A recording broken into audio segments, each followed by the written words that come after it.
শহীদ জিয়ার আদর্শের সৈনিক।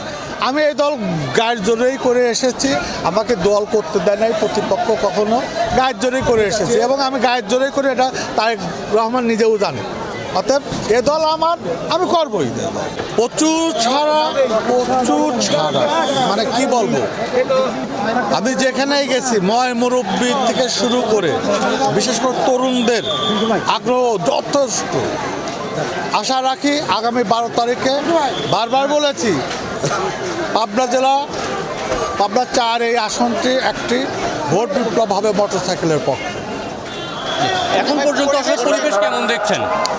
এখন পর্যন্ত সার্বিক পরিবেশ ভালো, কিন্তু আমার প্রতিপক্ষ ধানের শীষের লোকজন বা হাবিব ভাই নিজেই বিভিন্ন জায়গায় হুমকি ধামকি দিচ্ছে। রাত্রে তাদের বাহিনী বিভিন্ন বাসায় গিয়ে তাদের বাবা মাকে হুমকি দিচ্ছে।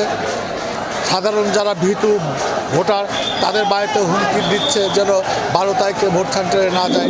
এমন কিছু ঘটনা ঘটছে। আজকে আমি ঈশ্বরদীর গৌর মহোদয়কেও এটা অবগত করেছি। অবশ্যই আমরা গণতান্ত্রিক ধারাকে অব্যাহতি রাখার জন্যই আজকের এই ত্রয়োদশ জাতীয় সংসদ নির্বাচনের অপেক্ষায় ছিলাম।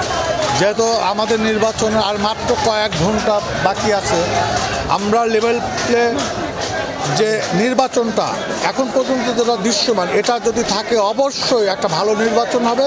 সেখানে জয় পরাজয় আমি হই আর যেই হোক, আমি ব্যক্তিগতভাবে মেনে নিতে বাধ্য।